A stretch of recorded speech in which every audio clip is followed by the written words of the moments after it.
अस्सलाम वालेकुम स्टूडेंट्स, आज हम फिजिक्स क्लास 9 का न्यूमेरिकल 5.1 सॉल्व करने जा रहे हैं। तो जिसकी स्टेटमेंट है ए फोर्स ऑफ 20 न्यूटन, एक फोर्स है जो 20 न्यूटन की है। तो हमने यहाँ पे लिख दी फोर्स की वैल्यू F 20 न्यूटन आ गई। Is acting at an angle of 60 degree, angle को हम थीटा से जाहिर करते हैं जो 60 डिग्री आ गया है। To the horizontal is used to pull a box through a distance of 3 metre across a floor, distance को हम S से जाहिर करते हैं, वो 3 मीटर आ गया। How much work is done, work W से जाहिर करते हैं, ये हमने मालूम करना है। हम ये जानते हैं जब भी वर्क हो रहा हो और एंगल इसमें इन्वॉल्व हो तो हम फॉर्मूला वर्क का यूज करते हैं, W is equal to F S cos theta. Work हमने मालूम करना है तो बाकी वैल्यूज पुट करते हैं। F की वैल्यू 20 न्यूटन आ गई है, S की वैल्यू 3 मीटर आ गई है, कॉज थीटा की जगह पे 60 डिग्री आ गया। 20 को 3 से मल्टीप्लाई किया तो 60 आ गया। cos 60 डिग्री की वैल्यू होती है 0.5, तो ये 0.5 60 से जब मल्टीप्लाई होगा तो आंसर आएगा 30 जूल, क्योंकि वर्क का यूनिट जूल होता है।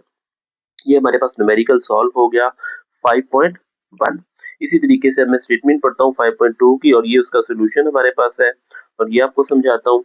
तो स्टेटमेंट है a body moves through a distance of 5 metre. तो सबसे पहले डिस्टेंस दिया गया है 5 मीटर, तो ये देखें डिस्टेंस को S से जाहिर करते हैं, ये 5 मीटर आ गया।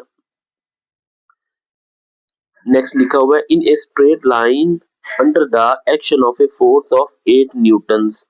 फोर्स जो दी गई है इसको हम F से जाहिर करते हैं, वो 8 न्यूटन दी गई है।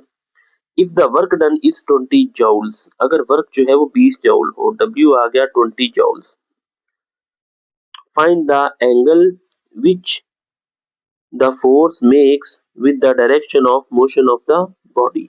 हमने वो एंगल फाइंड करना है, एंगल को हम थीटा से जाहिर करते हैं, ये हमने मालूम करना है। इसमें भी देखें जरा, हम वर्क वाला ही फार्मूला यूज करते हैं। तो वर्क वाला फार्मूला है W is equal to F S cos theta. तो हमें जो वैल्यूज दी गई है वो हम यहाँ पे पुट करते हैं।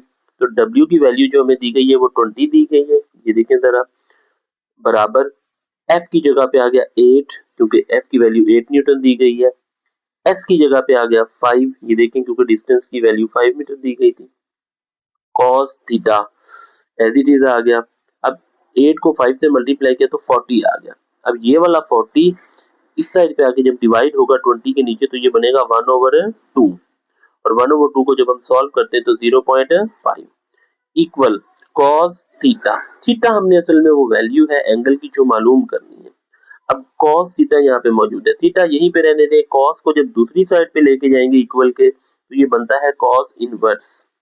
तो ये देखें जरा, ये बन जाएगा हमारे पास, थीटा यहीं पे रहेगा, ये आ जाएगा cos इनवर्स, और वहां पे वैल्यू पहले से मौजूद है 0.5। अब हम cos इनवर्स 0.5 की वैल्यू निकालते हैं। वो कैसे निकलेगी, हमने कैलकुलेटर पे शिफ्ट दबा के cos दबाना है तो ये cos इनवर्स आ जाएगा, फिर वैल्यू लिखनी है 0.5, और जब ये काम करेंगे हम तो इसका आंसर आएगा 60 डिग्री। तो ये हमारे पास आ जाएगा न्यूमेरिकल 5.2।